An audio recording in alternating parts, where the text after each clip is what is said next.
Okay, can I have your attention, please? So we'll make a start for the next session. My own name is Kevin Toomey. I'm a dairy farmer in Cork North East, only about 20 miles from here. So this morning, Aidan Brennan is going to, from the Farmers Journal, is going to present a paper, and I'm going to invite both Joe Patton from Chagas and Mary Kingston to come up and join us afterwards, and we'll debate it out, but we want plenty audience interaction from the floor. So Aidan has been, I suppose, a member of the Positive Farmers Committee for many a while, and has looked back, I suppose, over time and just looking at farm costs and stuff. But just before I get Aidan to kick off, I suppose, we've been through a very successful transition from the milk quota era to now. And a lot of that was enabled by a national plan by our government with a distinct growth target set for our country. And we overachieved it, and it's been really prosperous and really good. And we have had many, many good turns along the way and very few, let's say, bumps along the road. You know, the likes of cow fertility performance, so EBI has come through the system, milk fat and proteins have gone up. It's resulted in good returns for farmers, reasonable uptake of knowledge transfer. We've still a long ways to go, but those who did it have been successful. So good news story, new blood into the farms, new people into the industry, absolutely fantastic. We've grown phenomenally. You know, we will hit 100% of where we've come from shortly. So really good. But for me, having had just the best year in our industry ever, I feel a bit of disillusionment almost within the farming sector.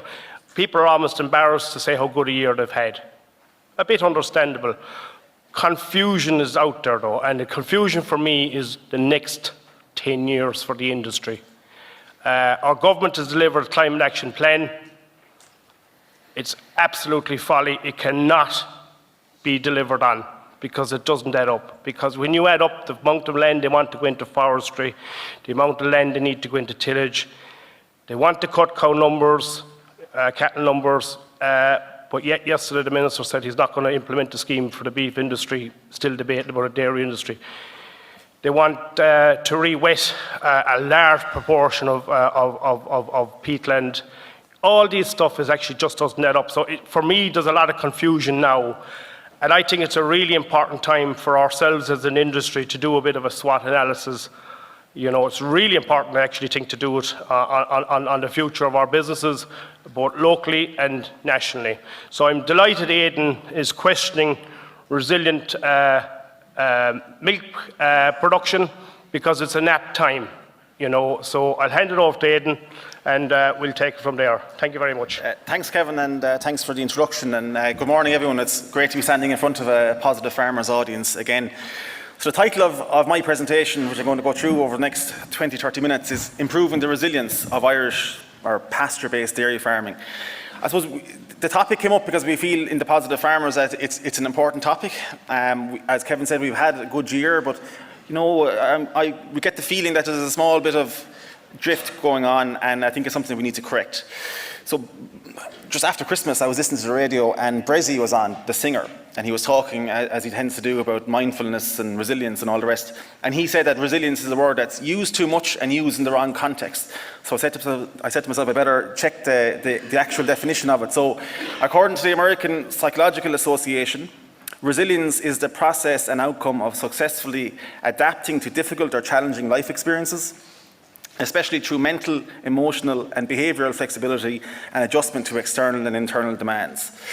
So really, from, you know, in a roundabout kind of way, that means it's your ability to bounce back from a negative event. Whereas we tend to use resilience as a kind of a word to describe how to avoid a negative event happening in the first place. And that's kind of why I'm using the word in the context of farming and, avoiding and overcoming the issues associated with poor prices, bad weather, health, and all the rest.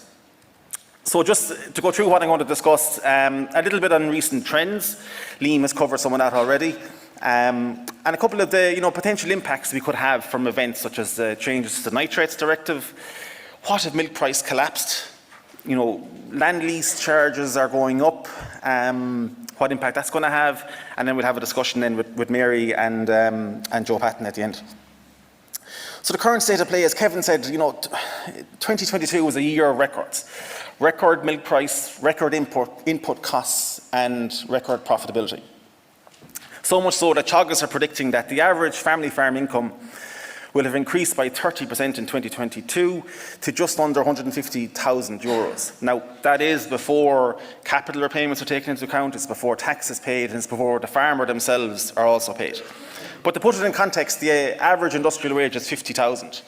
So, dairy farmers are doing well, this year relative to, or last year relative to that. And then we look at it at farm level, 2022 wasn't in isolation. We've had a good year in 2019, 2020 and 2021 as well. So, there's a couple of things, it's all adding up, and it means that there's good retained earnings in farms because you've got the benefit of increased scale since quota went, and then, extra profit. So you've high retained earnings on most dairy farm businesses. If I was speaking here 4, 5 or 6 years ago, I'd be talking about volatility and the impact it's going to have and how to address it and how to manage it. But really, when you look at the last 6 years, volatility has taken a holiday. So since 2016, prices have been relatively high or very high. So we haven't had negative volatility really. Okay, milk price dipped a bit in 2020, but it was still relatively good. And that's reflected here. So in the 6 years before and including 2016, the average price received, so this is base price plus added on your fat and protein, was 34 cents a litre. This is across the industry now. And 6 years since 2016, it was 40 cents a litre. So we are in a different phase in terms of where milk price is at. However, you have to say that there has been some sense of financial complacency creeping into dairy farmers' businesses now as a result of that higher price. And it seems to me, and it's a view shared by my colleagues in the Positive Farmers Committee, that more and more farmers seem to be stepping out of the driving seat of running their business and are more, abdicating responsibility to the market. So they made great profit this year because milk price is high, but they're not driving the business in the traditional sense of the word in terms of managing their costs in order to deliver a high milk price, if that makes sense. So the market is determining, where they're going to go rather than themselves. This graph shows the trends it's coming from the National Farm Survey, so Teagasc collect this on a couple of hundred dairy farms every year. It's the average milk price received, so it's not base price now, it's the milk receipts divided by the litres sold. Again, it's in cent per litre, probably not the best measure nowadays, but this is what's being used. So the top line is the milk price, and the bottom line is the cost of production. Again, National Farm Survey data, so really reliable data. And just shows the trend over time. So really, good years are where the gap between the two lines is greatest. So you see 2017 was a really good year, there's a big gap between the lines. 2009 was a carnage year, no gap, both lines are aligned. No, dairy farmers didn't make money in 2009 because milk price crashed. And their costs couldn't get low enough, I suppose. They weren't able to adjust their costs because weather was poor and a whole load of other factors. Fast forward on then, 2014 was a great year. 2017 was a great year. 2021 was a good year. But then look at the change, what happened in 2022. You're like off the scale. Never seen this before in terms of the gap. But you'll also see where the blue line went. It went up. Now, a lot of farmers will say they had no control over that, and I accept that. Feed, fertilizer, energy costs all went up, and you had to go with it. But it worked out in their favour in 2022 because milk price was good. Now, it's not fair to say that all dairy farmers are making high levels of profit. There is huge divergence in profit among farmers. Even in 2021, I'll still call it last year, the net margin per hectare for the bottom 25% of farmers who were using Profit Monitor. So this is the Teagasc tool for recording. It's inputted by the farmers themselves, recording their profitability, was 60% lower than the top 25% of farmers. So the bottom 25 were earning €1,111 per hectare, and the top 25% of farmers were €2,815 per hectare. So there's a huge difference there. And remember now, these are farmers who are financially engaged. They're generally clients at Teagasc. They know their costs because they're putting them into Profit Monitor, and they are good farmers that are doing Profit Monitor. And yet there's a huge gap between them. So it's safe to assume from that then, or presume from that the bottom 10% of all farmers in the country, every farmer, is probably making less than €500 a hectare in 2021, which is scarily low. And okay, why am I talking about bottom profit farmers at the Positive Farmers Conference? But for me, I think there's lessons to be learned from them, as well as the ones that are doing really well, because they're trapped in a wrong system. And maybe that system never worked for them, maybe it did in the past, who knows? But they're in that system now, and I think, and there's various reasons why they're not making profit. They're caught in a high-cost system in some cases. They need high levels of imported feed because they have the wrong stocking rate or the wrong cow type. Another possible reason is they have high fixed costs because of excessive spending and capex, whether it's buildings or machinery or land lease costs. In many cases, including, I'm sure, many in this room, may be influenced by milk solids yield per cow, and that's driving high levels of feed use in order to achieve it, so the wrong motivation. Or poor technical performance, such as low calving rate, high empty rates, low grass growth, so technical performance is poor and they're just not getting the output as a result of that, and that's what's making them low profitability. Or they have the wrong genetics. If everyone who gets their milk statement sees every month what the co-op average is, what their average milk price is, and to get an average, it means half are below that and half are above that. So there's still loads of dairy farmers in Ireland with very poor herds of cows that just aren't delivering profit for them. Or finally, they're influenced by people with a vested interest in making a sale, which is always a bad place to be. Now, even profitable farmers, even those who are making good profits, those top 25%, they've kind of taken their eye off the ball, I think, in terms of driving technical efficiencies. So, in other words, they've let the market determine the profit level. And we'll see this in this example in the table. So just two things: grass growth, 6-week calving rate. Now, I know 2022 was a poor year for grass. There was a dry summer and that affected growth rates. But we also know the importance of grass utilised per hectare in terms of driving profitability, so it's an important metric. In 2019, we grew an average of 13.6 tonnes, so this is a pasture-based figure, all farmers recording growth rates. 13.6 was the average in 2019, it was 12.1 in 2022, 1.5 tonnes back. 6-week calving rate, another key metric for measuring the ability to make profit, it was 65%. National average was 65% in 2019, and it's only 66% in 2022. That target is 80%. We're way off it. The market is good now, and we've acknowledged that, and Liam has given us some insights into what's going to happen, and it's likely the market is going to turn. We don't know how severe it's going to go, but we do know it's in the post, like the lower milk price is coming. How comfortable will our farms be, our businesses be, when milk price falls, but if costs were to stay the same? And that's kind of what I'm going to look at a little bit later on, because not only is milk price likely to fall, but the landscape for dairy farming is also changing. So if we treat things, what if Ireland lost its irrigation? Milk price dropped by 30%, our land lease costs double. So let's look at that over the next few minutes. The Teagasc Signpost Programme. I'm grateful to Teagasc. Tom Dwyer and his team have given me access to the Signpost dairy farmer data. So the Signpost Programme, it's the flagship sustainability programme by Teagasc. It was, I'd say, established about 2 years ago now. There's about 120 farmers across different sectors involved in it. They're demonstrating best practice in terms of sustainability.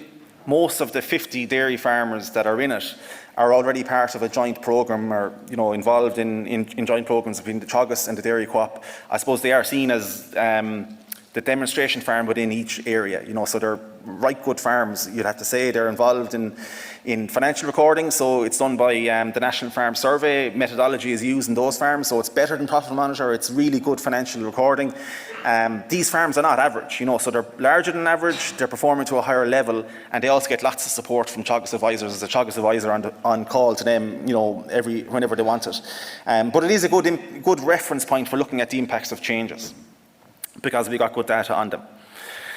So So in terms of what these farms look like, the average herd size among the 48 farmers whose costs were analysed in 2021 was 156 cows, so much higher than the average. They had, as well as those cows, they had 58 other livestock units on the farm. So that's young stock or bulls or cattle, whatever.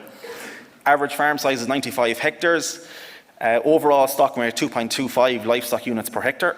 But their milking platforms were stocked much higher, 3.64. So a high milking platform stocking rate on these farms. Milk yield per cow was 6,164. That's only important because of nitrates. So I'll discuss banding in a moment, but these herds would be in the middle band for nitrates. And their average organic nitrogen level in 2023, this year, will be 200 kilograms of organic nitrogen per cow this year. So just a little bit more detail on their financial performance. So this is again 2021 figures. It's euro per hectare. Their gross output was 5,680.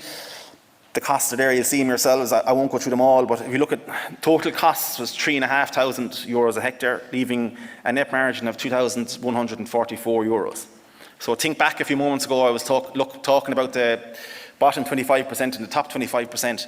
The bottom 25% in Profit Monitor were doing 1,100 euros a hectare, the top were doing 2,800. So these are somewhere in between in terms of their level of profitability. They're not the best, they're not the worst, but they're a little bit better than the average. So just to give a small refresher on banding and nitrates, two key changes. Banding is being introduced, which will assign each herd to a nitrogen excretion rate per cow based on historical milk yield. The net result is that for the majority, for 75% of herds in the country, their organic nitrogen rate per cow will increase, either from 89 to 92 or 89 to 106, depending on their milk yield. There's also a mid-term review taking place at the end of this year on water quality. And the outcome of that review is likely to say that from 2024 onwards, the majority of dairy farmers in Ireland will be farming in an area that's going to be capped at 220 kilos of organic N per hectare. So currently we can go to 250. So 250 kilos of organic N per hectare in a cow that's produced 92 means you can stock the farm at 2.7 cows a hectare. If you go back to 220, it means you can only stock the farm at 2.4 cows per hectare. So it's a fairly substantial reduction in stocking rate, maximum stocking rate under the 220. Now, uncertainty remains over the long-term future of the irrigation, and if this was 2 years ago, I'd have said it's very secure, but I can't say that now. I don't know what's going to happen. Holland has lost their irrigation. It's going gradually over the next couple of years. If that happens to Ireland, and it'll probably be, if it's going to happen, it'll be phased in, but it'll mean that we'll be capped at 170 kilos of organic N per hectare, which is something around 1.7 or 1.8 cows per hectare if that happens. So it's very, very serious. Funnily enough, I write about this weekly, but not many farmers actually talk to me about it. There's not many people getting worked up about it, but it's a fundamental shift in the business that could happen. So if it was to happen to the signpost farmers, they would need, if the irrigation was lost now, so we're not saying, it's thinking ahead now. I'm not saying it's likely to happen, but it's a possibility that it could happen. It won't happen this year or next year. An additional 17 hectares will be required in order to just keep the existing stock numbers that they have. Alternatively, cow numbers would need to reduce by 28, or they'd be milking then an average of 128 cows and 54 other livestock units if you were to keep the same ratio of other livestock to dairy cows, just to remain compliant. And that's with no extra land. There are other options, and we know these. They can export slurry, you can go contract rearing, and all the rest. But the key thing is all of these options, whether it's extra land, less cows, contract rearing, they're all an additional cost in the system. And a Teagasc study that's to be published shortly is suggesting that the reduction from 250 to 220 is likely to reduce profit by 16%.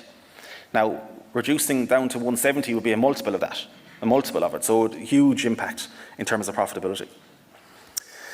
But it is also important to highlight that any additional change in nitrates will be driven by water quality. So maybe that's why farmers are complacent. They're expecting water quality to improve. But that's not a comfortable place to be. So to move on a bit then in terms of what happens if milk price drops.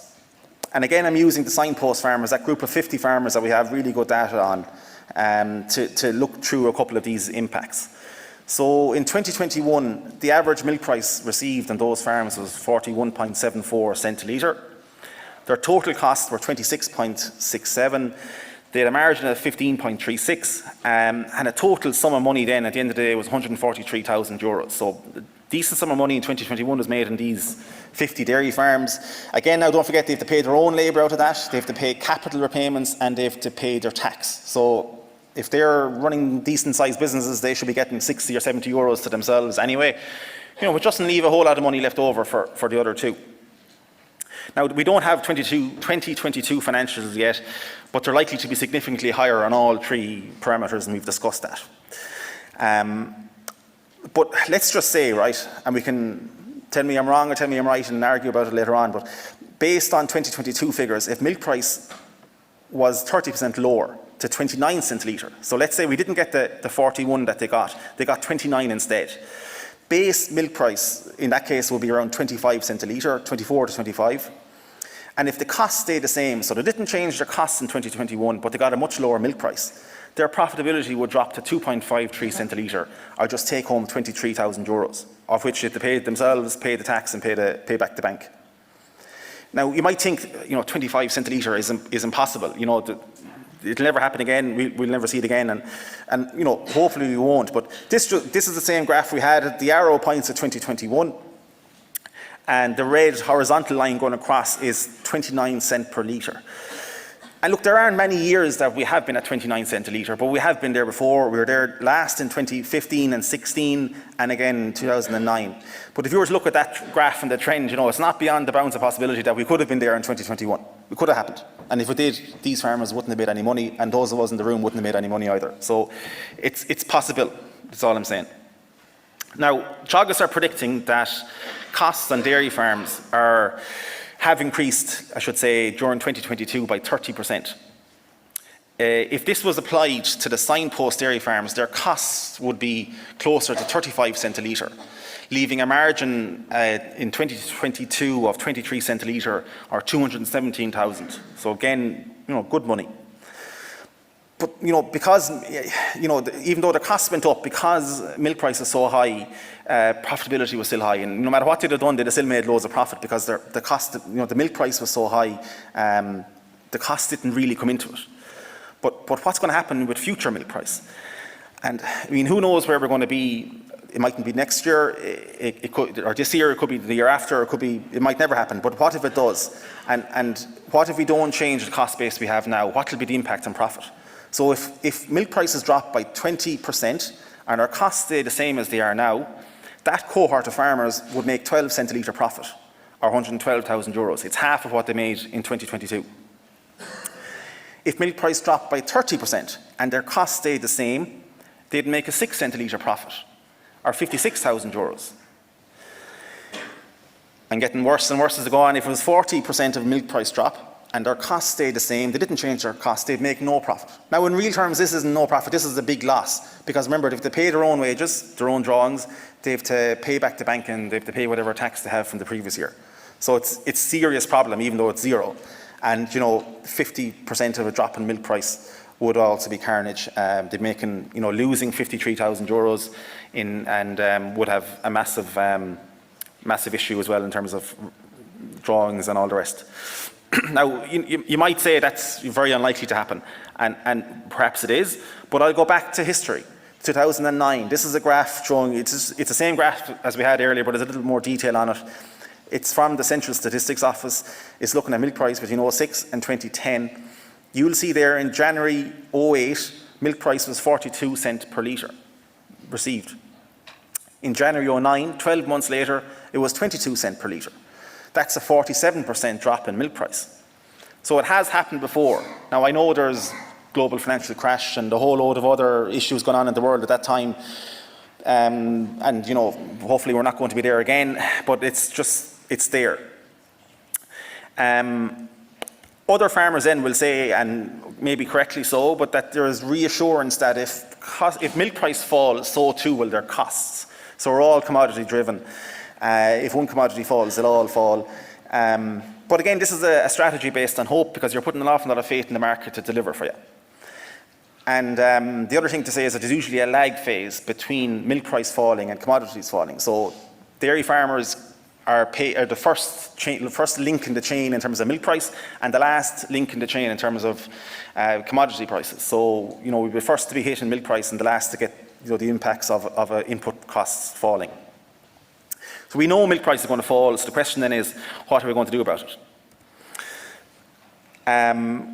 We don't know when it's going to fall, and we don't know when the next low milk price year will be, really low milk price year will be. And we don't know if it will ever be as low as it has been before, so there's a lot of uncertainties. But it's still not a reason to plan for these eventualities. And for the signpost farmers to maintain the same level of profit as they did in 2021. So forget about last year, we say that's an outlier. 2021 was a decent year, decent level of profit, a sufficient level of profit, I would say, that they need to run their businesses between paying themselves, paying tax, paying back debt. So for signpost farmers to maintain the same level of profit as they did in 2021, but with a 25 cent a litre base price, so a low base price, they would need to shave 12.85 cent a litre off their 21 costs, or a staggering 21.33 cent a litre off their 2022 costs. Now the question I have for you, is this possible? And for me, it's obvious that if profitability is to be maintained in a low milk price year, you can't rely on the hope that input costs are going to fall. You also have to use less of them. You need to reduce the usage. And after 6 years of really good milk prices, how nimble are we as an audience or as an industry, as pasture-based farmers, at cutting costs? For example, according to the National Farm Survey data, meal feeding levels were 30% higher in 2021 compared to 2016. So the average last year was 1.2 tonne of meal per cow on average, very high for an industry that calls itself pasture-based. Good efforts have been made of reducing nitrogen use in 2022, but it's probably temporary. As for me, it's driven by the price and availability of nitrogen last year was an issue, but our soil fertility and our clover contents are too low for that to be sustained, or else we're going to have to just reduce our stocking rates. We can't feed cows enough of that, so that's probably an outlier. But the cost structure has also changed. So since 2016, again, this is National Farm Survey data, among those couple of hundred farmers in that cohort, the average price they're paying for land was €157 an acre in 2016. It's €190 an acre in 2021, and likely to increase in years to come. Contractor costs, they were €115 a cow in 2016. They're €143 a cow in 2021. Now, who proposes to use less contractors, or contractors less frequently if milk price drops? I mean, for me, it's a great service. It allows dairy farmers to become more efficient. It frees up labour. There's a whole load of efficiencies with outsourcing work to contractors. So I think it's a sticky one. I don't think we're going to use less of it. In fact, if anything, you probably end up using more of them. Machinery running costs were €106 a cow in 2016. They were €121 a cow in 2021. There's no advantage of, there's no gain to be got from spending money on fixing machinery or fixing implements or whatever else. And, there's a fair bit of capital has been spent out of cash in the last couple of years, particularly in the last 12 months. And some of that is, extra machinery. No offence to our colleagues below, but there's collars bought, there's machines and implements and devices that are bought now that are going to have higher running costs, and they're going to have to be maintained no matter what the milk price is. So there's a lot of that is going to be extra costs, never mind lower costs. Vet and AI costs were €131 a cow in 2016 and €154 a cow in 2021. Again, there's no gain from that for the business, it's just an extra cost. An important one, labour. So according to the Central Statistics Office, average weekly wages increased by 23% between 2016 and 2022 in Ireland. That's across all industries. So it's, pharmaceuticals, retail, everything. And there's plenty of evidence to say that on farms has actually increased more than that because of the scarcity of labour. So it's, there's plenty of examples of, farmers that are struggling to find help and offering much larger salaries in order to try and attract that. Are we going to cut labour costs if milk price falls? Can't see it being happening. So looking at them all, the total cost per cow increased by 25% between 2016 and 2021. And that excludes 2022, so it doesn't even look at this year's costs. So it was 1,600 euros a cow to keep a cow in 2016. It's now 2,000 euros to keep a cow in 2021, and probably much higher than that in 2022. Productivity has increased, so it's not fair to say that we haven't got some return from that. Milk solids yield per hectare has increased by 13% between 16 and 22. And this might make some farmers think that they'd be reluctant to cut some of those costs because they associate the higher output and the increased use of inputs, I should say, with the higher output and then the profit as a result of that. But it's important to say that the profit over the last few years has been driven by milk price and not efficiency. We haven't actually got efficiency because we're actually feeding more concentrate. Okay, it's delivering more milk solids, but that's not efficiency. In my book, there's only two ways farmers can become more efficient, and that's producing more from less. Genetics will achieve that, and also the use of clover. And you actually need the two of those combined. Genetics alone won't do it because cows will eat more. But at least with clover, you're actually growing more, and intakes are higher, and it's free growth, if that makes sense. It's also important to say that the value of the extra output, so those that are reluctant to cut their input costs because they think they need the extra output, but the value of that output drops when milk price drops. So cutting input use, even at the expense of some of the output, is a much more beneficial way of protecting profit in a low milk price year. 25% increase in costs is scary, it's frightening, and it's a poor indictment on the whole industry that we allowed our competitive advantage to be eroded to such a degree. And we're all responsible for that. We're as farmers, as practitioners, as industry, myself in the journal and Chagas, whoever else. But there's really evidence now of a convergence in cost structure between pasture-based farmers and maybe our confinement systems across Europe, across the US. And these changes happen gradually.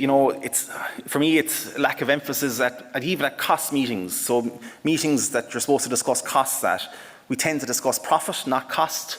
And when profit is good, you forget about the costs. It's also easy to make profit in a high milk price year. But we also need to remember that we'd have made way more profit if we had kept our costs under control over the last couple of years. Granted, fertilizer went through the roof, meal went through the roof, energy went through the roof. But there was no focus, bar fertilizer, there was no focus on inputs. And the quantity of inputs being used, it was all on, you need to get it, you need to use it, you need to feed it. At this stage now, I'd say most Irish dairy farmers are really exposed to milk price drops. And unless checked, we'll be like the pig farmers of today. So they make big profit one year, a big loss the next, and then maybe the third year they might break even. But there's a huge fluctuations. And in that kind of a scenario, only the fittest survive. And we've seen a huge reduction in the number of pig farmers in Ireland over the last 40 years because of that type of a system. And I've been over in Denmark, I've been in Holland during low milk price years, and I've spoken to farmers who are under pressure, and it's not a comfortable place to be. And it's a place, I'd like all farmers to avoid being in. Obviously, look, they have big pressures in terms of bank finance. We don't have that here, we're a low debt sector, but that doesn't mean that we're not exposed, and there are some businesses now built primarily on leased land that maybe could be exposed, and if cash is tight. So we need to keep this in mind at all times. To move on then to the final point that I was going to make is in terms of land costs and the issues around demand for land. So we held a Nitrates meeting, there's two more of them coming on at the end of this month, with IFA Chief Economist Tyke Buckley, and he was suggesting that dairy farmers will need an extra 28,000 hectares to comply with the new nitrate rules at a maximum of 220 kilos of N per hectare. So this is not at the 170, this is at 220, an extra 28,000 hectares. At 170 kilos of N per hectare, the signpost farmers would need an extra 19% or 17 hectares just to comply. So this is just showing that there's a huge demand coming for land. In the Netherlands, agricultural land for farming purposes is regularly making 80,000 euros a hectare or 1,500 euros a hectare to lease it. That's 32,000 an acre or 600 euros an acre. In Ireland, land leasing is a significant driver of wealth creation, and many dairy businesses are now operating at plus 70% leased land. So some of these businesses are therefore exposed to land rental prices. It won't happen this year or next year, but it happens over time. It's a gradual thing. Leases change, leases evolve, and the price of that goes up. And the reason for that price going up is because the demand for land is increasing. And traditionally, that demand was driven by the economic return from farming it, excluding property price bubbles. But there's a new demand factor now, and that's the environmental restrictions. And it's one existing dairy farmers should be really conscious of. So supply of land coming on the market is going to be curtailed due to nitrates, climate action plan, forestry, organics, and agri-environment schemes. Kevin referenced it to it earlier. These are going to pay farmers for doing, less intensive farming, more extensive, what we would have considered before to be non-productive uses. Now, obviously, there's ecosystem services and all the rest, and that's fine. And that's, I'm not casting judgment on that, but it means that farmers are going to be paid to do less with their land, and so they'll hang on to it for longer, and it just means there'll be less land coming up in the market as there would have been before. Then you have farmers then who need more land because of, as I said, the Nitrates Directive. So dairy farmers are in this bad position whereby the supply of land is going to be decreasing, their demand for land is increasing, and therefore the cost of it is going to go up. It's not a good place to be in a position that all dairy farmers need to be aware of. So to summarise, dairy farming in Ireland is very profitable, with profit expected to increase by 30% in 2022. So we're coming at this from a good place. The cost of production per cow have increased by 25% since 2016, and most of the increase in profit is as a result of the increased milk price, not technical performance. A lot of farmers are kind of clapping themselves in the back for achieving high profits, and that's fine. They've built big businesses, I'd say, rather than become more efficient and become more productive. Their businesses have grown, but their technical performance hasn't increased, and they're at a lucky stage more so than being really good at what they do. Farmers need to prepare for economic shocks such as milk price falling and be flexible enough to cut input usage. Changes to the Nitrates Directive is going to fundamentally alter dairy farming in Ireland due to the increased demand for land, and as a result, land values are likely to significantly increase as a new demand factor, which is the environmental compliance, takes hold, and these are issues people need to be aware of. So I'll hand back to Kevin. Thank you very much.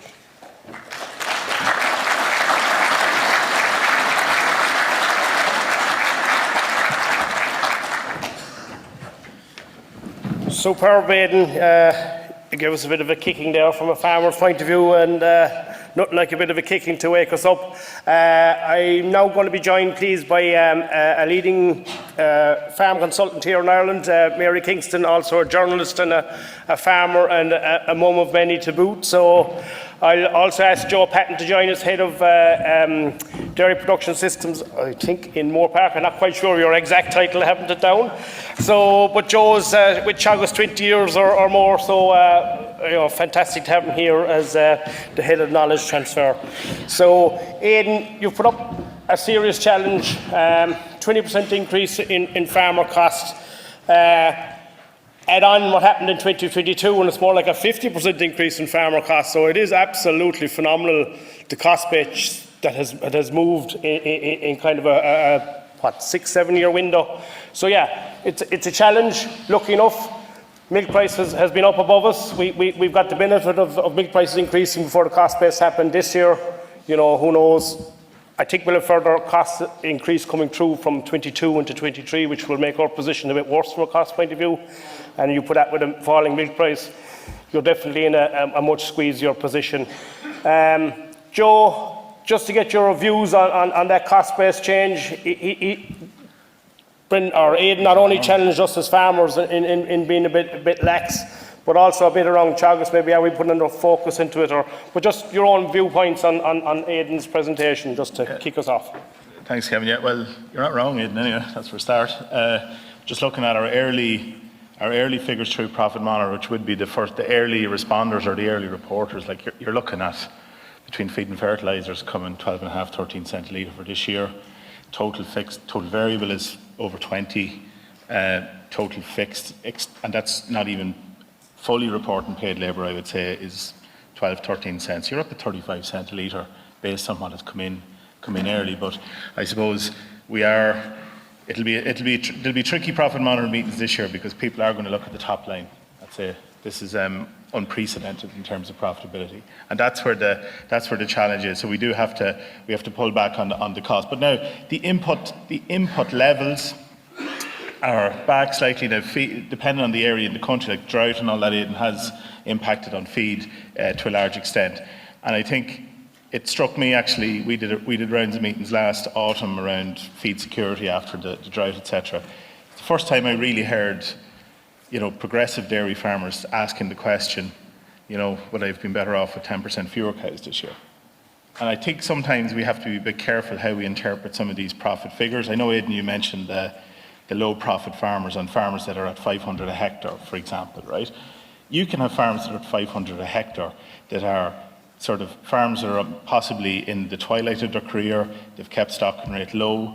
They're tipping along. They're very, very low fixed cost, very low output, and they end up at 500 euros a hectare. Or you could have somebody who has pushed and pushed and pushed and ended up with very intensive system, over supplemented, overfeed, and very high cost, and they end up at 500 euros a hectare as well.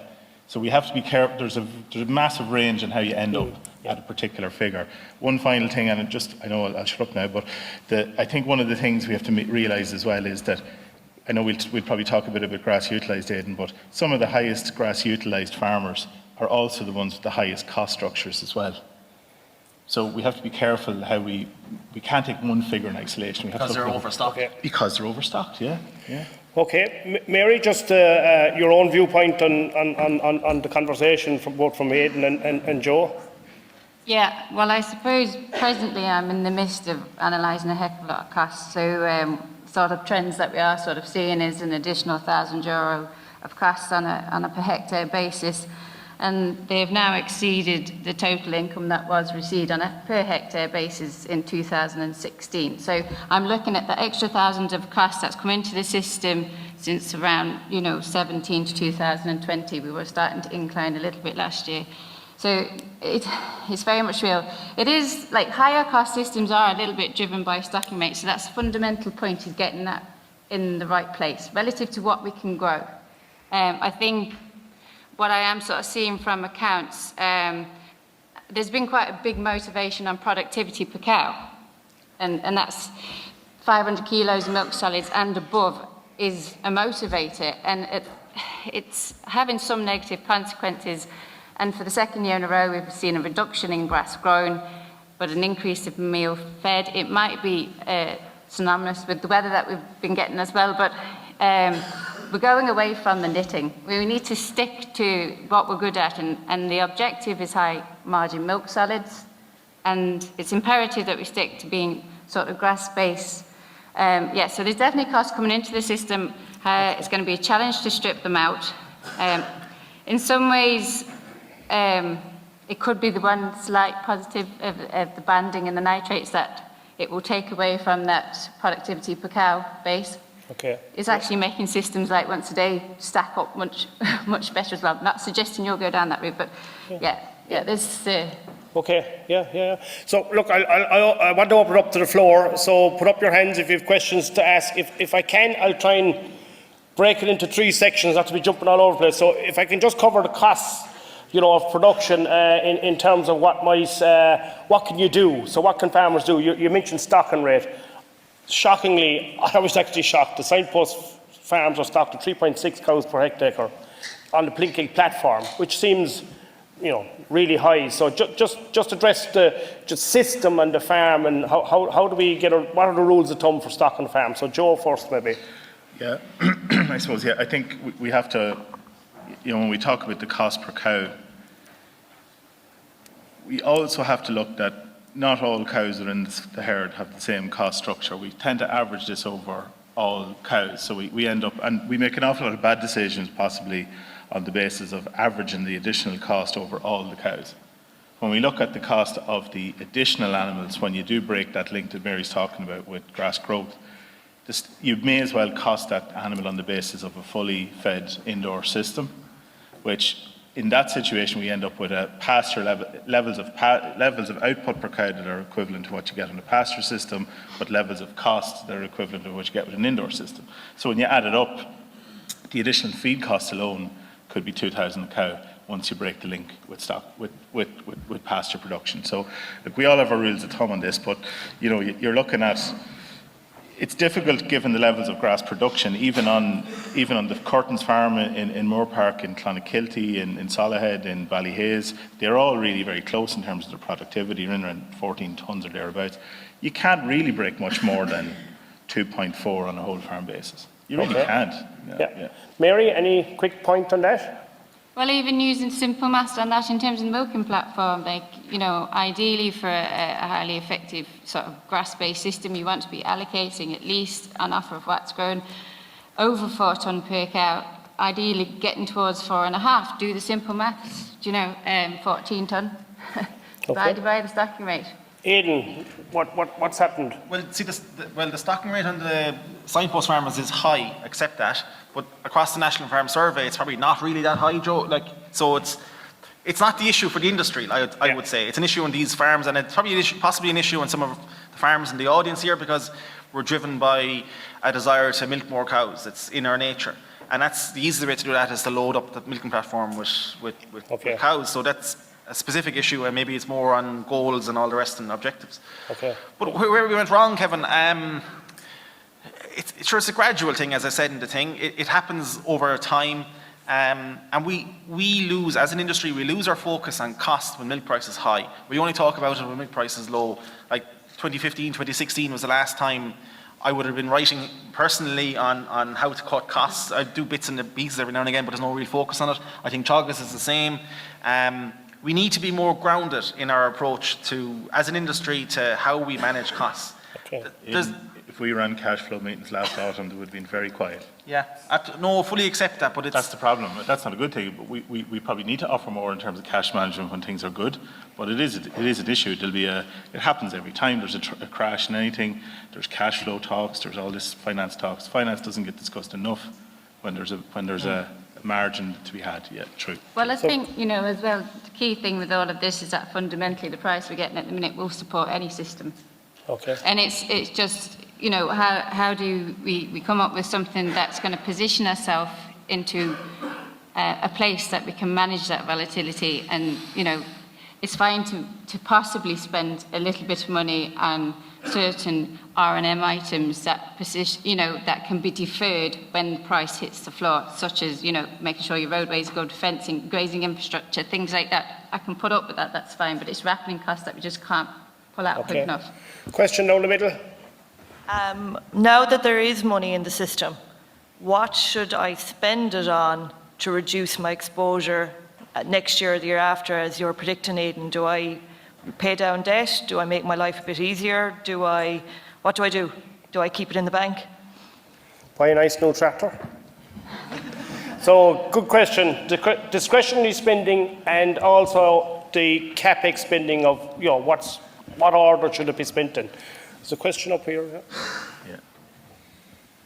Well, my point of view, Anya, the first thing is there investment needed in the farm to ensure lower costs in future years? So if you haven't enough roadways to ensure you can go out grazing yearly, if you have land that needs drained, if you have land that needs to be reseeded, that's where the investment should be. Genetics is a huge one as well. Like, the amount of bad genetics on dairy farms is chronic. It's shocking. And, you can use a year like 2022 to invest in improved genetics, whether that's selling a portion of the herd and buying better genetics. There's loads of them out there. Like, you can't give away heifer calves at the moment. So that's the key one for me. I don't know if... Yeah, every farm's different. It depends on what circumstance they're at. But obviously, you need to have sort of good thoughts towards tax planning. So I won't be surprised if the accountants are very busy this January, because everybody wants to know what their exposure is. But debt servicing is another item you might want to pay down debt, so you're reducing your exposure, making sure you've got enough working capital within the bank account. And those targets might have shifted a little bit. It used to be talked about 200, 250 euro per cow on the 1st of January. Maybe we need to move that up a little bit now, heading close to 350. Again, looking at those deferred items, what can we take out of costs when the SH1T really hits the fan? And it's often R&M items, but sometimes, and often it's never a good idea, but making sure that your soil fertility is right, because that can become a deferred item. wouldn't promote it, but it is. So, and the other side is people need to be compliant, and so sometimes a good use of some of that cash can be actually making sure that you've got compliance into the future. But it's just trying to strike where you're going to get your best return. I suppose simply like high depreciation, low return, not such a great thing. So things that depreciate quickly, they're the ones you probably reach for first when you're looking at discretionary spending. You want to be watching that. The compliance stuff around slurry storage, for example, is an obvious one. So we know the soil fertility stuff. That's all basic things, making stock move easier around the farm, which is roadways, and you're still surprised at the number of places you go into that have poor drafting facilities, poor collecting yards, and that kind of stuff. That handling of stock, you wonder why is the genetics on some herds so poor over time? Possibly because it's just not as easy as it should be to use AI for as long as it should be used. That kind of stuff can make a big difference. So I suppose the issue always is that the easiest stuff to spend it on is the stuff that's probably giving you the lowest return in the first place. So take a beat and take a breath and make a plan for something that'll actually be useful. Calves being another one as well, like calf accommodation and calving accommodation are things. But we do tend to see that over time, that if there's planning involved, sometimes it's too reactive with the spend. If it rolls, you probably shouldn't buy it. Yeah. So you mentioned some of them, but some of them are you're gonna spend money maybe to and obviously the one around the capex around the farmyard, it's been overlooked by many, and potentially. Do we know yet where we need to go with this? Where's the finishing line here? Because it is a bit of a vacuum out in front.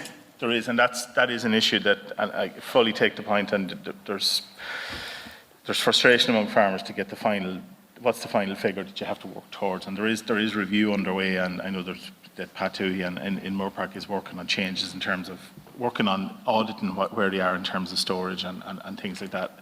There's a bit of a need to sort of wait and see on that a little bit, but. I think, Kevin, to be fair, there's plenty of farms that are behind the curve already in storage. So, some people that are way behind already in storage are waiting for this figure to come, when there's probably a lot could be done in the meantime, I would say. Yeah. Question at the back. Hi, just to go back to Aidan's point about leased land and the stocking rate on the milking platforms and the whole farm for the signpost farms. There's obviously a lot of land that is supporting the milking platform, and we're coming to a stage where land lease prices are kind of moving significantly upwards.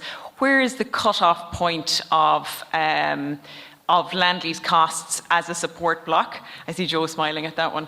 And we have, and are people doing the maths on what's the return on leasing? We say really expensive land, outside land blocks, just to support feed for the milking platform.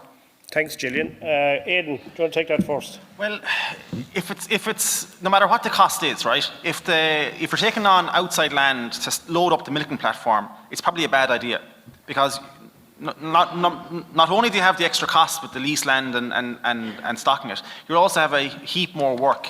In terms of feeding more silage at the shoulders, your output per cow will decrease because there's more silage going in at different times of the year, including the summer. So we're experiencing now drier summers. This is a fact of climate change, and that means extra work. And the higher your milking platform is stocked, the quicker you're going to go into a grass deficit, and the slower you are to come out of it.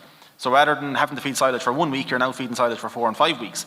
So there's a whole load of extra work involved in it, and a system change that I'd be looking at before I'd ever look into the actual economics of taking on more outside land blocks to facilitate the milking platform. Look, it varies. If you're appropriately stocked and you want, you're under pressure for nitrates, or you want to make sure you have enough winter feed and have a buffer there, it's a different, it's probably different economics. But I don't offhand, Joe, have you any, or Mary? You really going to ask me to put a price on rented land, Aidan? Really? But I don't think we're going to go there. But I think it's a very much it has to be an individual decision. You have to say, well, it could make sense for me to pay X for it, and make absolutely no sense for Mary's farm to pay X plus or X minus 10 for it. So that is an issue. But I think we look over the years and you see, well, where are you at with the system as a whole, and what has made the most profit over the years? You're probably saying there is some scope for silage come from out blocks. You have young stock, so it's not much more than it's not much more than sort of 3.2, 2.3, as in milking platform and then whole farm. That's roughly where it's at. The 3.2 is, if you're very dry, it could even be less than that. So it's really a case of how many days in the year or many weeks in the year do you want to be not feeding?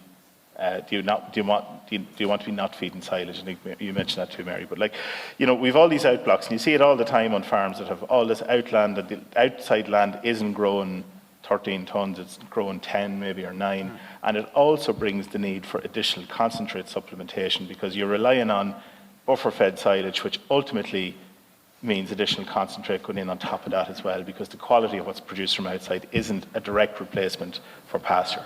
And those types of systems, even though, like I'm starting to see more and more of this, and I do think, I mean, I was just saying it to the audience earlier on, that cow type, Kevin, has actually probably caused a greater risk. I think the two biggest risks for overstocking on farms are a large milking parlour and really fertile genetics, because it's too easy. The cows just come at you. What are you going to do with them? You know, 20 years ago, we couldn't keep a herd together. We had 20% empty. We were rearing so many heifers to keep it going. Now we have 8% empty. We're using lots of dairy genetics. There's heifers everywhere. What are we going to do with them, right? And we've got larger milking parlours than we used to have. 2 extra rows doesn't make any difference anymore, or 2 extra rounds doesn't make any difference. So what do? We'll sell them in the spring. We don't do that, do we? We hold on to them. And suddenly, before we know where we are, we have these grass-based, grass-focused farmers with the right genetics, high grass utilised, that are overstocked. And we fall into that. And there's where the cost is. Go on, Aidan. No, the other thing, in terms of clover as well, and like there's a big focus on clover establishment, fully supported. But the ability of farmers with a high level of clover to achieve the 100 kilogram of grass growth per day in May and June that we would maybe typically have achieved with spreading 250 kilos of N is diminished. Those farms are more likely growing 65 kilos per day at peak now.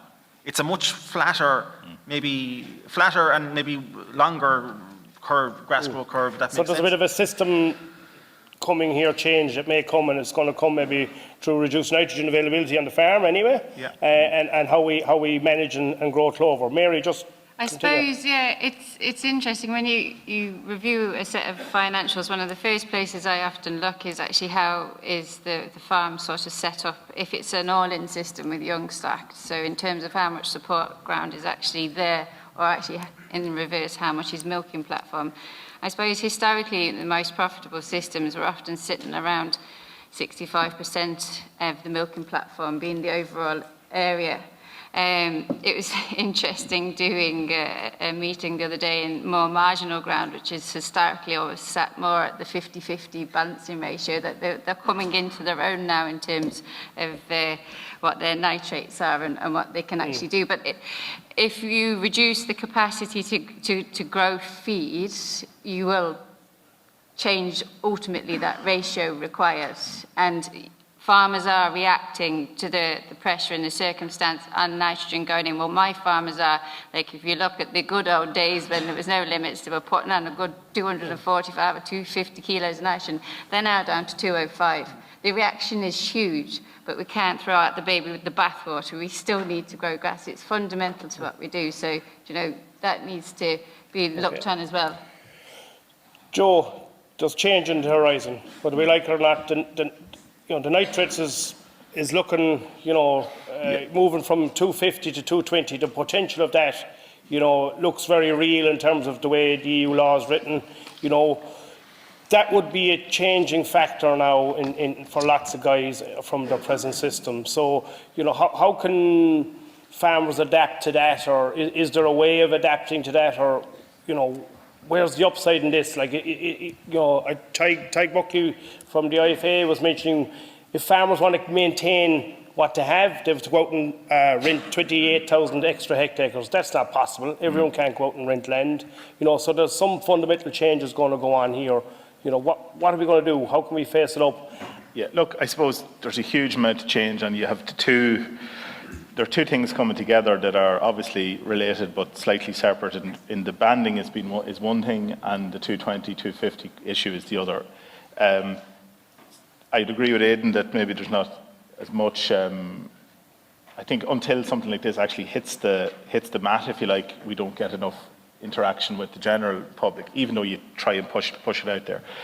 To me, the banding is less of an issue than the 250, 220, because the 250, 220 will hit large portions of people, and even with, if banding came in at 250, even the farmers of the higher band are still not going to have to reduce the stocking rate beyond what's probably close to being economically optimal anyway. And the second point on that is that banding makes biological sense in that you do have, and in any system that ever looks at it, there's always increased nitrogen excretion from higher yielding animals. So that's what it is.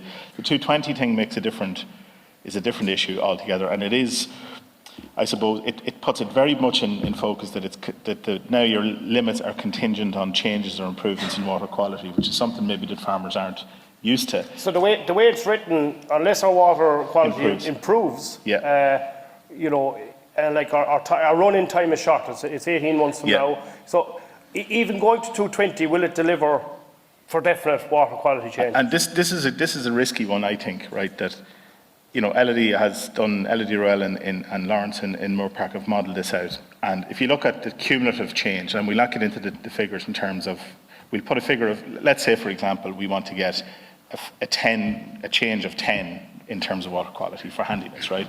How much of that will be delivered by spread and date, all these other things, having the right storage, having the compliance work? A good chunk of that 10 can be delivered. How much of that 10 will be delivered by changing from 250 to 220? It could be 1.5. Not even, maybe 10% of the total difference or less could be something that has a big effect on farm profitability. Now, I think the risk for farmers is this, that if 220 comes in and water quality improves due to everything we've done, in addition to the 220 coming in, 220 will get the credit for the changes that happen in water quality. And therefore, then you're stuck with 220 forever, if you know what I'm saying, Kevin. Yes. So what can happen is, I hope we're not losing people there, but if you get me, that if you think of it, we change spread and dates, we cut nitrogen, we put more clover on, we tidy up our storage, we do all these things. And in addition to that, we go from 250 to 220, and water quality improves. What delivered the difference? It will have been the practices and actions by farmers rather than this change in the headline rate. Okay. So just on the land increase, maybe, or your own views on nitrates anyway, but, bringing extra land, and Gillian had the question, like, we're out and renting land that we actually don't need at the moment, wouldn't make any logic sense, would it? No, and the risk I see there is that farmers are going to take on that land and decide to sow maize in it. It's going to be away from the platform. They're not going to put stock in it. They don't need to put stock in it. They grow enough grass on what they have already, but the law now says they need extra land. So they might put maize in it and buffer feed it at the shoulders of the year, or feed it next August. Mary, any quick point? Question here from the front. Any questions here? Yeah. Yeah. I suppose, again, every farm's is different, so they need to review where they're at. There is a little bit of exposure there already, so there's some farmers actually have to make a few changes. But I suppose the obvious thing that seems to me, this is a litres-based derogation, so the first thing is to keep going on the trajectory of breeding for solids, and maybe it's a focus now on those PTAs for percentages rather than kilos, which is the multiple of both of them, which is a little bit contradictory to where we're being pushed in terms of the breeding right now. So, promotion of that side of things. So 5% of the lads I was working with are falling into the 106. So they've got an opportunity to actually reduce that and come away from that milk solids per cow focus. Okay. Mike? Yeah, one general point, a kind of a challenge, and three specific points. The first one is, we'll say that a very good question in terms of, high profits at the moment. What would you invest in? We'll say that I would actually suggest, Joe and Aidan will say that the analysis of exactly what kind of returns you can get for different sort of areas. It's not easy to do, we'll say, but there's not enough of it, if you like, we'll say, for farmers to actually have a look. Three specific points, just one, for example, hopefully there aren't too many people here who are grossly short of in lime P&K, but I mean, Lawrence has calculated that there's 100% return for something like topping up lime if it's short. So I mean, that kind of area, that's a complete no-brainer. That's not That's not a cost, that's an investment. The second one will say that a specific one, and what can you do in a year like this, will say that, where because of the warm and wet weather of the last 2 or 3 months, there's a hell of a lot of grass on the place. And people will be starting with good opening covers. I'd actually probably challenge people, will say, to feed no silage whatsoever to calf cows, none whatsoever. Don't feed more than 3 kgs, will say, that get those cows out, will say, you'll get your percentage of grazed grass, will say, that hugely up, will say, that you'll drop your cost instantly. You'll create a situation, will say, with a good clean out the first time out, will say, the cows a month before calving, they'll be onto tremendous regrowths of really high quality, will say. You're setting yourself up, will say, that you will absolutely whack costs. And the third point, it's a slightly more general one. In terms of banding and the effects of whatever, for an industry where a significant number of people are already stretched, the idea of tacking on extra land when they're already very stretched from a labour point of view, that maybe they should be considering the time impacts of things and the effects on life balance and so on. And the heretical suggestion, in many cases, people who are in the middle band or the top band, maybe if they slip back a band, will say that they might actually be doing themselves a favour in lots of ways. Yeah. So, Joe, just the first question there. Mary, there's a question over here on the side for Paddy. The returns on investment one. Yeah. Have we something to work off? Have we a template? Look, where's best to invest? Is there something there on a 1 or 2 page or Excel or whatever, return on investment on, let's say, cow collars, excellent for some people in certain situations? So have we a matrix? Obviously the things like the standards, the soil fertility question, the genetics question, all that Mike mentioned, the return on investment are all there. We have this new thing of technology and sort of electronic technology coming through, and to be honest, we have some work starting on those in terms of getting a full return on investment. But there are people that then, Mike, that will step beyond return on investment and say, well, you know what, I'm making plenty of money here.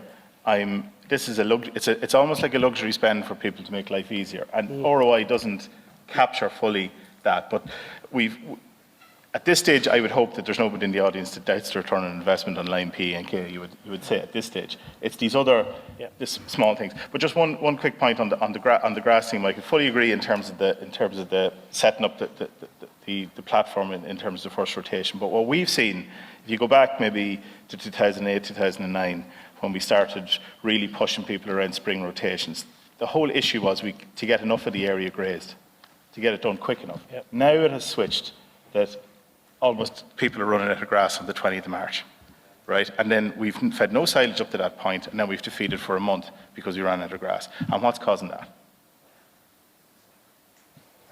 Yep. Stocking rate. Yeah.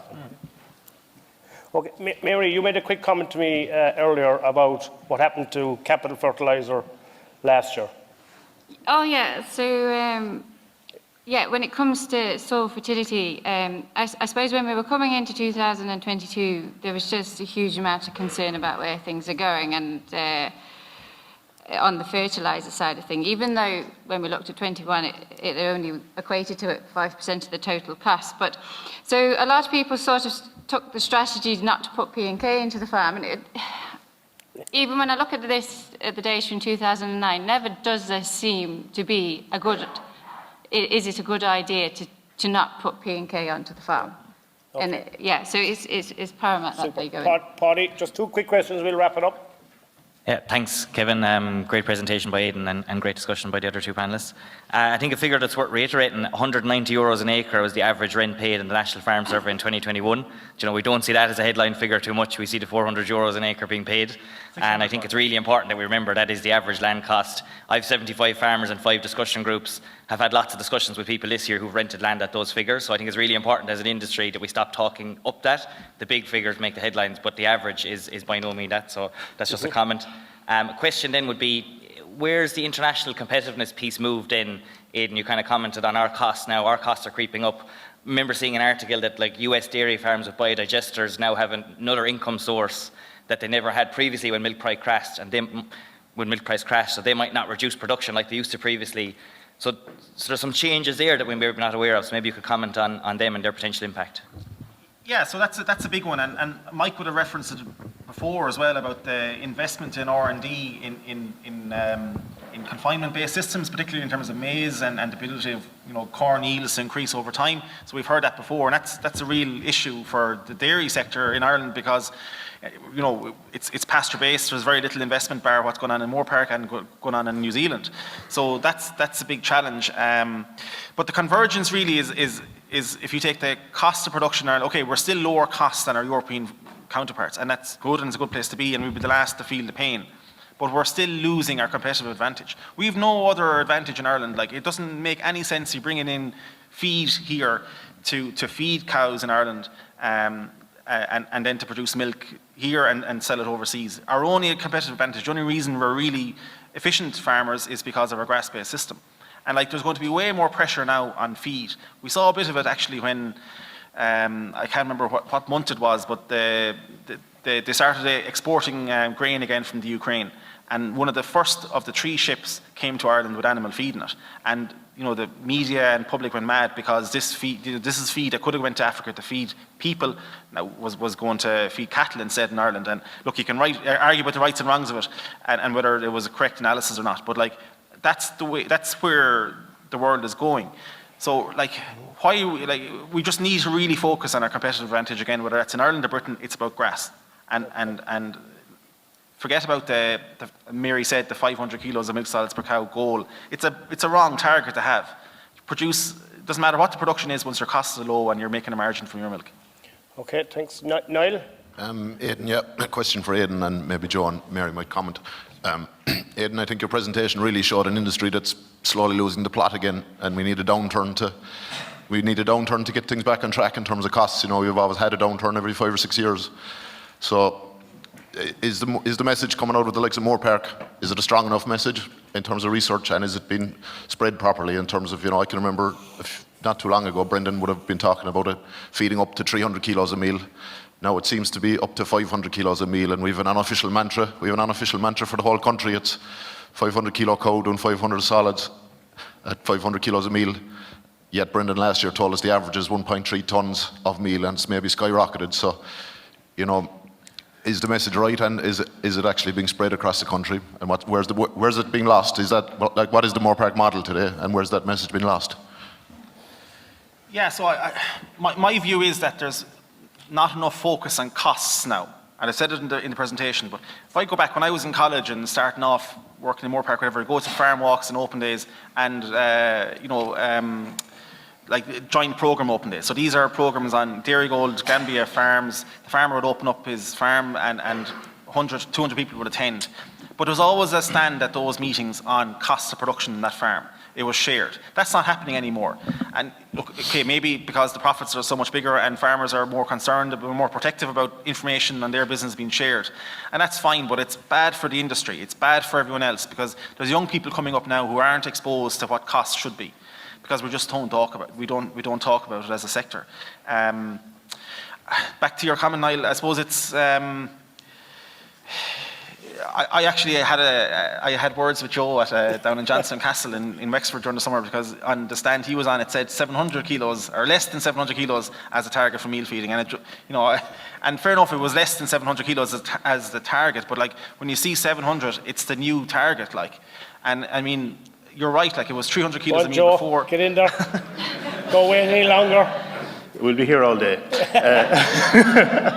Yeah, okay, go and finish your point, Aidan, and we'll come back to you. I suppose the 500 kilos of milk solids target is probably driving a lot of bad decisions because people think they need to achieve that in order to be a good farmer.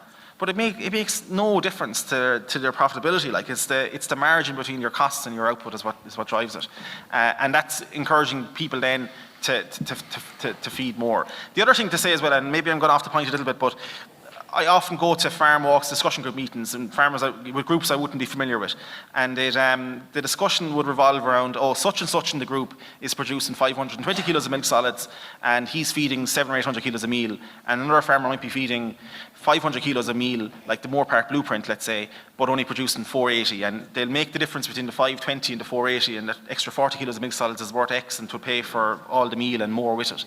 But they're often forgetting the fact as well that maybe the farmer doing the 520 kilos of milk solids is stocked at 2.7 or 2.8 cows per hectare, and the other farmer is stocked at 3.2 or 3.3. And I'm not saying here, I don't have enough information to say which is right and which is wrong, but there's a whole system involved that's not often reflected in looking at those two parameters around meal and milk solids produced. Joe? Yeah, where do we start? First thing, quickly, okay, first thing I think we have to say though is we're going back to 2010, 2011, when scale of production on farms was so small and we didn't have a realistic, you look at figures from back then and you had fixed costs being reported at 5 and 6 cents a litre at the time, which was basically the old school mom and pop type thing you used to talk about in the States around retail. You had basically you had a generation and a half away from subsistence farming. Right? Now, 10 years later, following pretty much what the Moore Park blueprint was, we have an industry that's immeasurably better. From a genetics point of view, from a focus on grass, from a stocking rate point of view, everything has improved, lads. We shouldn't be that negative at the Positive Farmers Conference. I think we have to take some idea that things have improved based on genetics and all the rest of it. We have to make and I agree, Aidan, fully, that what happens at every bloody profit monitor, or every profit monitor meeting, every discussion group meeting you ever had, you take the difference between the milk and the meal and you give all the credit to the concentrate, which is a really bad thing. And I actually think that talking about the target on concentrate just brings the debate to the concentrate all the time. Why don't we talk about what production has been produced from pasture? We're doing it here ourselves. We're focusing on the concentrate rather than looking about what the pastures deliver. Okay, like if you look at the banding, for example, not to get into the weeds too much on this, right? But not into the weeds too much on this. If you look at the high guys on the banding, right, 6,500, 6,600 litres, right? They're feeding 1.3 tonne of concentrate. The middle band, in terms of the NFS, the middle band are already on a tonne. So the biggest place for saving in the industry is not the high banding farms saving concentrate. It's actually the middle band, because that's 80% of the farms doing moderate input on a tonne of concentrate. Sorry, moderate output on a tonne of concentrate. Where's the problem there? It's on the pasture quality. And I think there's where the focus, and I agree, there is more and more work to be done on that, but the infrastructure is there now to do an awful lot more on it. Okay, so I'm going to ask the three for one key message to go home with, or key action point for our audience, bearing in mind the cost situation that we have relaxed. How can we keep the focus, our tools to help us go there? So just one key point. Aidan? I'd say look at your own costs and ask yourself, where would you drop 25% straight away? And you might never have to use it, but where would you do it? At least you know in the event that something bad happens, you know where to go. Mary? Look, if you don't focus on cost, this will be the biggest missed opportunity that you've probably had in your whole entire life to position your farm for the security for the future. So in terms of positioning yourself in terms of cash. But the key thing, and I've been saying this quite key now, all groups, stocking rate. Whether it's global warming or whatever it is, if you're measuring grass, you've got a record of how much you grow on an annual basis. Stock your farm appropriately. Feed is there to manage the deficits, not to add an additional 2 tonne to how much you actually grow. Excellent. Joe? I'd say just ask the question, do you know what the last 10% of the herd are costing you? And have you got an idea that, are all cows and all cows in your system costing you the same amount? And is there a few cows causing a huge increase in cost? And can you make that calculation or talk to someone who can do it for you?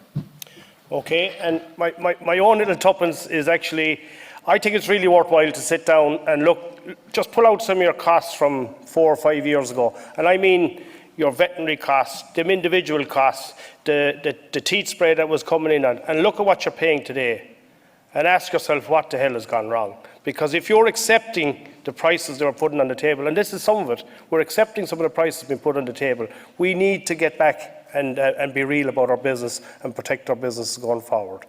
So with that, I'd like to thank you both, particularly Aidan, on presenting a wonderful paper, and Mary and Joe and their time here. So show your appreciation as usual.